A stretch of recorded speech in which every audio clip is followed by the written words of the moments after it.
E aí, meus amigos? Bom ou não? Gente, saudade demais de vocês. Eu sei, eu tô sumida daqui, mas é porque eu tô terminando um negócio muito doido, um negócio inédito, um negócio que eu confesso. Como estamos em uma democracia plena, em determinado momento desse processo eu senti bastante medo. Mas tem 24 dias que tem um povo lá fora embaixo de sol, embaixo de chuva, incansável, com esperança inabalável. Então eu não tenho sequer o direito de temer alguma coisa. Essa história será contada. E isso só foi possível porque você acreditou no meu trabalho. E o mínimo que eu posso fazer para retribuir essa confiança é ter coragem. A todos da família Te Atualizei, o meu muito obrigado. Fizemos isso juntos e em breve a história será conhecida por todos. Em breve. E enquanto eu estive fora, que caos, hein, galera? Temos várias coisas para conversar nesse vídeo e eu nem vou fazer uma introdução, senão ele vai ficar gigante. Mas tem uma novidade que eu preciso anunciar para vocês não se assustarem. Teremos no vídeo de hoje uma companhia maravilhosa. Portanto, separa a pipoca, fica confortável e bora lá!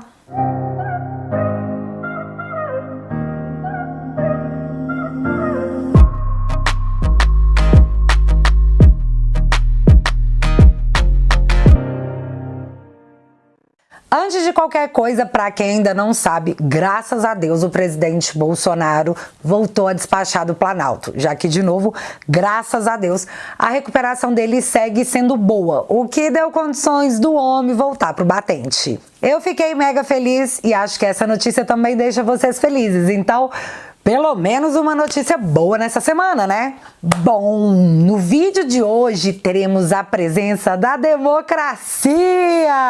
E ela tá aqui para assegurar que nenhuma desordem informacional seja produzida, né? Tá boa, democracia? Em 2022, a mídia nos relata que artistas e jornalistas, em período de exceção, de censura, muitas vezes improvisavam para que a audiência conseguisse entender a notícia que queriam transmitir.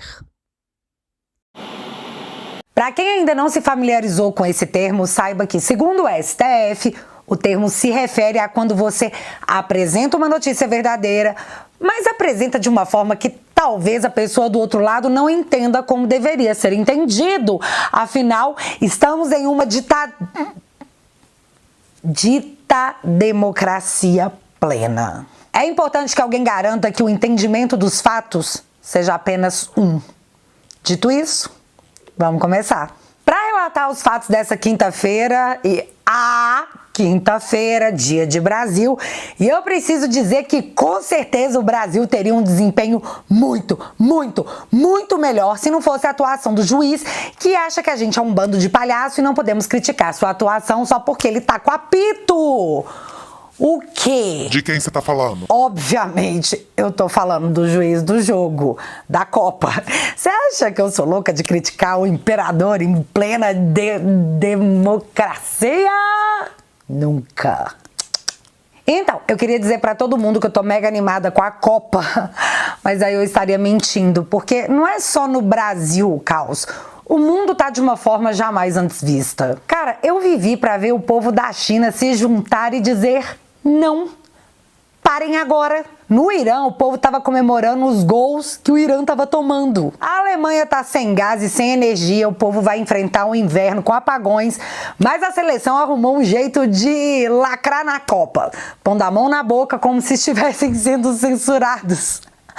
Aí o Japão aproveitou o momento desavisado e creu. No Peru, o povo foi pra rua contra o Castilho, e a gente sabe como é difícil protestar quando os socialistas tomam o poder, né? Por mais que a Constituição te garanta esse direito. Então, eu não sei como que vocês encararam tudo que rolou com o PL, mas quando eles apresentaram todos os fatos lá, de imediato eu meio que concordei com o Mourão, que havia dito que não acreditava que aquela ação daria em alguma coisa. E isso porque os tempos atuais são tão bizarros no nível de ser processado, sua pena ser aplicada, o tempo passar e o seu advogado sequer ter acesso ao processo para que você saiba o que foi que você fez. Então eu tô assistindo isso acontecer no Brasil há quase 3 anos, portanto eu realmente não acreditei de fato que a justiça sentaria para analisar os fatos expostos.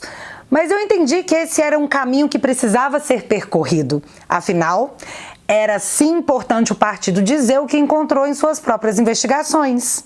Com uma resolução do próprio tribunal debaixo do braço, de maneira gentil e tranquila, um engenheiro formado no ITA, a escola de engenharia mais conceituada do Brasil, expôs os achados e pediram uma averiguação da corte. Eu juro que eu tava super esperando...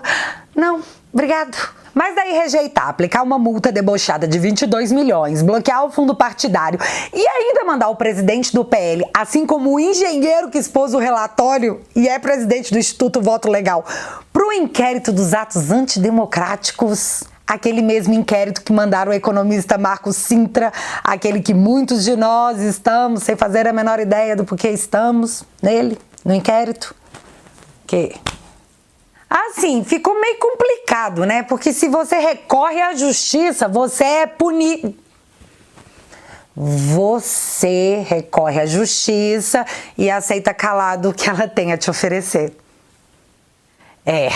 E na melhor das hipóteses, se você não concordar, você é mandado para um gulag digital. Então é melhor a gente nem entrar no mérito. Fato consumado, obviamente tivemos uma reação gigante das pessoas que simplesmente ficaram tipo, não é possível. E aí nós vimos tudo quanto é tipo de pedido entoando na internet. E a real é que a galera não sabe mais o que pedir nem pra quem pedir. Então simplesmente sai pedindo tudo de todo tipo de forma. Porém, no dia seguinte, acordamos com os jornais noticiando que Bolsonaro promove generais do Exército a 40 dias do fim do governo. O presidente decretou a promoção de ao menos 10 oficiais e anunciou a mudança em 16 cargos das forças, né? Nisso todo mundo ficou meio uou! Porém, esse uou foi meio baixado por uma matéria do antagonista que dizia o seguinte: em reunião, comandantes desaconselham reação a Moraes. Generais disseram a Jair Bolsonaro que não há consenso sobre decisão contra pleito do PL. E mais, dentro da matéria diz o seguinte: ao presidente, eles disseram não haver consenso no alto comando sobre a aplicação do artigo 142, como querem os manifestantes que se aglomeram em frente aos quartéis. Fecha aspas. Aí eu li essa matéria e fiquei pensando que é claro que eles iam sair de uma reunião com o presidente e ligar pro Cláudio Dantas pra dizer: menino, tem um babado pra te contar. Euzinha não acredito nisso, mas como eu não tava lá e eu não vi, não posso afirmar nada, né? Fato é que todo mundo agora já viu e já sabe que o imperador, ó magnânimo, Vossa Alteza, não me mande pro Gulag versão 2.0 em nome da democracia, misericórdia, se tornou um problema, porque o negócio tá crescendo demais, sabe? Deixa eu tentar explicar por que eu vejo as coisas assim nessa sequência. No dia 17 de novembro, a Folha fez a seguinte matéria: a atuação do TSE contra fake news expõe a omissão do Ministério Público e esbarra em censura. Levantamento mostra que promotoria foi autora de apenas 6 ações durante o pleito. Esbarra, tipo, dá uma relada, sabe? Coisa leve, relaxa. Mas essa matéria nos mostra uma situação muito pontual. Durante o pleito, o Ministério Público, que é o dono de qualquer ação, ou era, né? Porque agora o Xande tem uma coleção deles, atuou em 6 ações e de resto foi só a justiça atuando da forma que ela achasse mais apropriada. Dentro da matéria tem a seguinte ponderação: abre aspas. Houve uma omissão do Ministério Público Eleitoral, aquele que tem que ser o fiscal da lei, ir atrás do que está acontecendo e promover investigações. Olhando para a nossa base, essa participação foi muito pequena e não sabemos ainda o motivo, afirma o professor Alexandre Pacheco. Fecha aspas. Ou seja, para a matéria e para o professor lá, já que o Ministério Público não atuou, talvez por não achar que devesse atuar, teve instituição que mandou aquele... Tá, chega pra lá então que eu faço por você. O negócio é que não pode, né? Ou não podia, sei lá o que anda valendo na Constituição. Mas mesmo tentando passar pano, a matéria tem que trazer o seguinte, abre aspas de novo. Para especialistas em direito, a atuação do judiciário foi adequada, apesar de alguns casos questionáveis. Parte deles avalia que houve censura prévia. Fecha aspas. Meio surreal, né? Já que eles literalmente dizem que, para parte dos especialistas, eles acham que a atuação foi adequada, apesar de alguns casos questionáveis. Oi? E conclui que a outra parte avaliou que, de fato, ocorreu uma censura prévia, o que é terminantemente proibido pela Constituição. Só que não parou aí. Matéria do Metrópolis, de Guilherme Amado, que é quase um membro não anunciado da SECOM paralela do Dilma. Oi. Alerta de limite democrático. Não, piadinha saudável. Piadinha saudável. No dia 20 de novembro rolou a seguinte matéria. O alerta que o PT recebeu sobre Alexandre de Moraes. Uma das pessoas que o Dilma mais confia vem alertando o PT sobre o futuro da relação com Alexandre de Moraes. Tá, mas vamos entrar dentro da matéria porque é interessante. Abre aspas. A avaliação é que o ministro do Supremo Tribunal Federal possa, um dia, virar-se contra o PT e que a relação agora boa sairia de controle. O alerta veio acompanhado do conselho de que o partido precisa se preparar para esse cenário. Quando esse dia chegar, disse esse integrante do partido à coluna, o PT não poderá criticar a postura de Moraes. Não poderemos agir como Bolsonaro e sua trupe. Seria hipocrisia, ponderou. Fecha aspas. Mas ainda nessa matéria tem uma parte que, nossa, chamou muito minha atenção. Se liga, aspas de novo. No PT, Moraes é visto como um xerifão. Contudo, a justificativa para aceitar a postura do ministro é a necessidade de frear os ímpetos antidemocráticos de Bolsonaro. Fecha aspas. Ou seja, segundo a matéria, o próprio PT sabe que o imperador faz não é adequado. Eu disse adequado. Adequado não pode? Adequado eu acho que tá bom. Mas enfim, mesmo tendo a consciência disso, eles aceitam tal atuação porque eles imaginam ter ganhos com esse posicionamento. O que, no meu ponto de vista, é mega bizarro. Seria o mesmo de eu dizer que eu sei que tá errado, mas como isso me ajuda, eu não vou fazer nada a respeito. Aliás, eu não só não farei nada a respeito, como vou bater palma. Muito bem. Maravilhoso. Porém, o início da matéria já nos revela que lidar com isso vai ser um problema, porque ou eles aceitam o pau em Francisco, já que Chico já rodou nessa, ou o risco é agir como o Bolsonaro agiu e dizer: ei, você não pode fazer isso, você tá indo longe demais, colega. E aí soar como hipocrisia. E sim, vai soar. E nós vamos resgatar tudo e jogar na internet no momento que esse dia chegar. Porque ele vai chegar.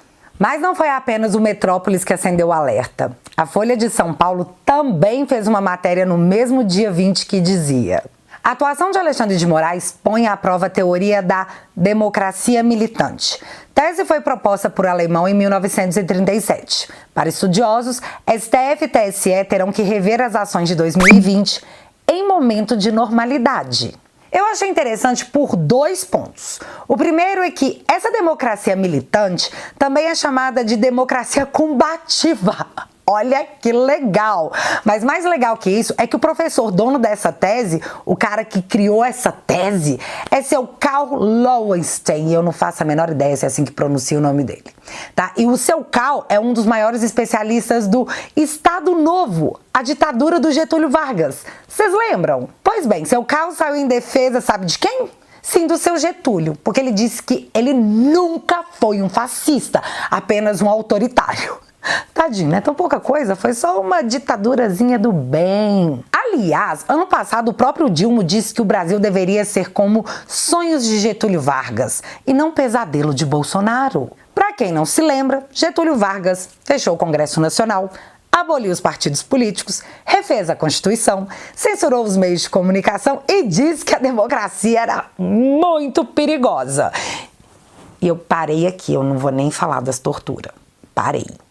Mas é interessante, né? O Dilma não curte ditadores, né? Fala que não curte, mas assim, as que rola aqui no Brasil depende. Esse primeiro ponto foi só uma curiosidade sobre o dom da teoria que hoje é aplicada no Brasil. Porque o segundo ponto é a constatação que a própria matéria fez. STF e TSE terão que rever ações de 2020 em momento de normalidade pelo risco de servir de pretexto para eventuais abusos. Está dentro da matéria. Ou seja, ano que vem, se o Dilma voltar, tem que baixar o tom, viu, coleguinha? Com o Dilma é democracia e não pode correr o risco de ops, cometi um abuso democrático. No governo Dilma, parece que a imprensa e os especialistas não estarão muito dispostos a passar esse pano. Pelo menos foi o que eu entendi. E por falar em possíveis abusos, eu sei que a grande maioria das pessoas está apoiando, mas eu tô vendo ainda uma galera reclamando da CPI da Câmara, que atingiu o total de 185 assinaturas até o momento, para investigar justamente o abuso de autoridade que rolou ao longo desse período de democracia militante.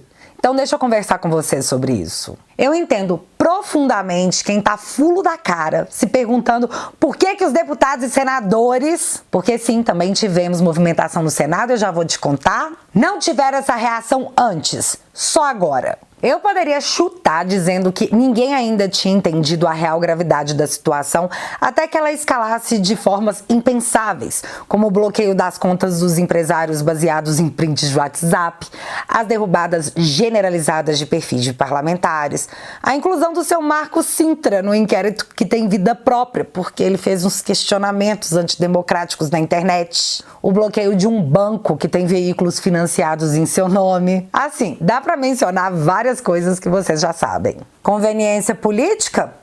Pode ser um motivo também. Mas a verdade é que eu não sei por que só agora. Mas rolou. Temos 185 assinaturas e esse pedido de CPI foi protocolado. Aí você vai me dizer, ai Bárbara, isso não vai dar em nada. E falando juridicamente, eu tendo a concordar com você, pequeno gafanhoto. Mas uma CPI não é um instrumento jurídico, ele é um instrumento político. E se eu tiver a chance de assistir semanas de supostos, eu disse supostos crimes sendo expostos na casa do povo, enchendo a grande mídia de matérias com todo aquele espetáculo que assistimos na CPI do circo, meu amigo, a única coisa que eu vou fazer a respeito é pegar a pipoca e o bloquinho. É o instrumento dos sonhos? Não. É o que temos agora? Então manda descer, fiote. Enquanto isso acontece, lá no Senado, os senadores protocolaram o pedido de impeachment do Barroso, alegando uma fundamentação profunda. E logo na sequência, pediram o andamento do processo de impeachment do Xande, ó imperador. Efetivação jurídica? De novo, pouco provável, mas sabe aquele jeans que você usa, então ele desgasta antes das suas outras roupas? Eu tô dando esse contexto geral pra vocês porque uma solução divina seria muito bem-vinda, mas como não dá pra saber se ela virá, por aqui a gente tem que usar os instrumentos constitucionais que nós temos. E essa é uma coisa que o presidente Bolsonaro sempre disse e muitas vezes foi criticado por isso. Que nós, galera, nós do lado de cá do muro, nós temos o hábito de andar dentro das quatro linhas. E ninguém falou que seria fácil, muito menos rápido. Não acreditem em todo mundo que aparece com urgente, com bomba ou com tic-tac. Isso é janonismo cultural. E funciona para promover o caos, mas nós sabemos que a maior parte desse conteúdo é sensacionalismo e que usa você para levantar engajamento. Eu não quero ser estraga prazer, pelo amor de Deus, mas enquanto a gente se prende em determinadas especulações, a mídia tá fazendo matéria dizendo que o TRE tá recomendando a reprovação das contas do Moro, porque eu desconfio que ele no Senado é uma pessoa não muito bem-vinda pela galera daquele outro poder, sabe? Eu falei aquele outro poder, você não sabe de qual eu tô falando? Por outro lado, de uma forma muito mais tranquila, né, divulgada pela mídia, o ministro Lewandowski deu 3 dias pro Dilma, bem diferente das 24 horas que normalmente dão pro Bolsonaro, sabe? Pequeno detalhe. para explicar gastos de míseros 620 mil da campanha que aparentemente estão faltando. Porque no mundo de milhões e milhões de dinheiro gasto em campanha, assim, dá para 620 mil passar totalmente desapercebido e ninguém vê. Tipo, não sei. Você que tá me assistindo, faz as contas aí, colega. Quanto tempo você vai levar para juntar 620 mil sem gastar um centavo do que você ganha?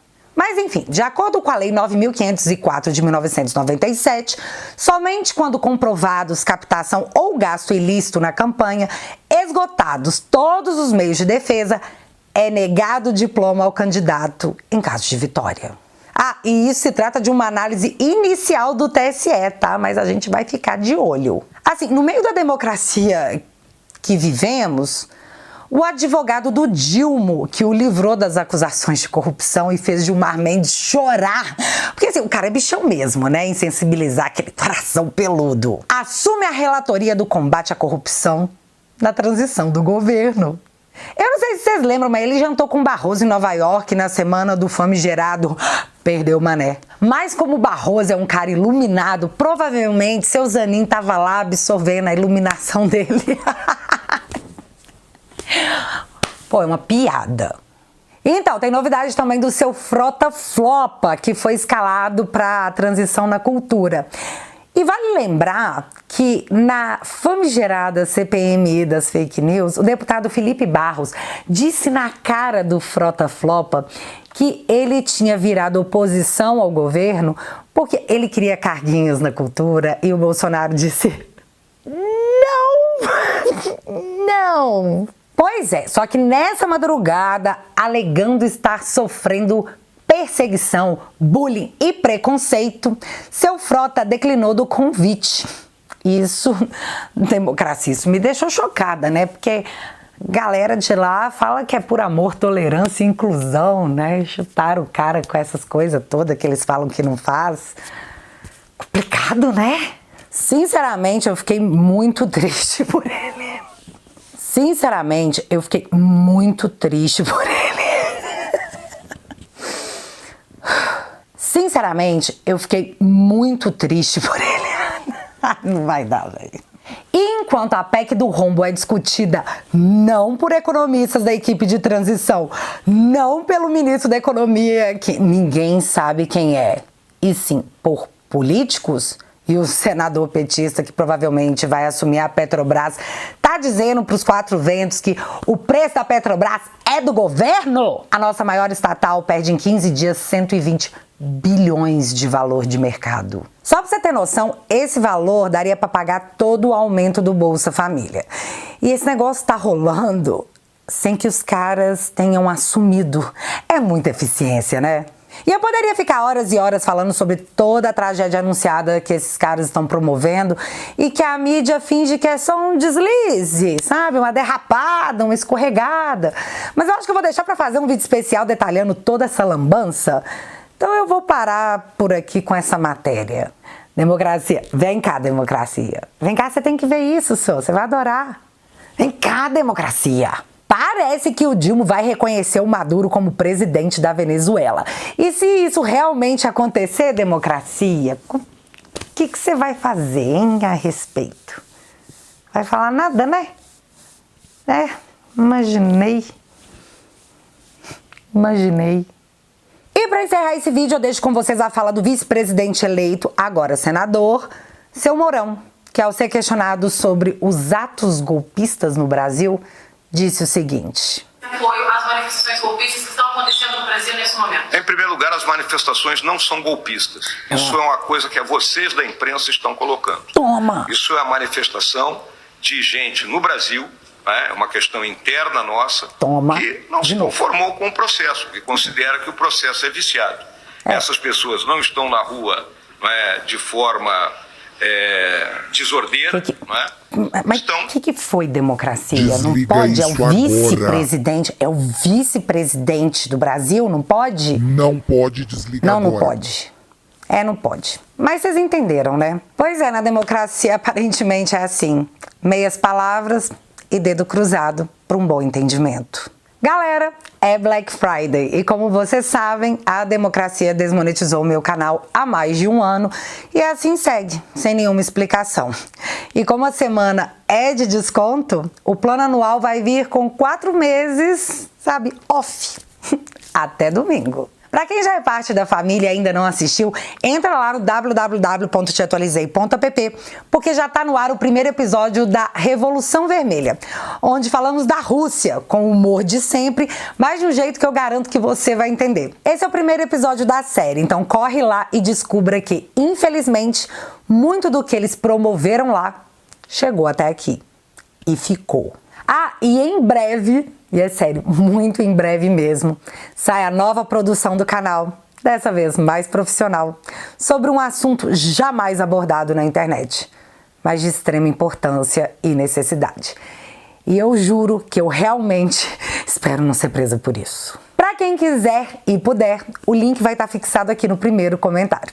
A promoção vai até domingo, desde já, o meu muito obrigada.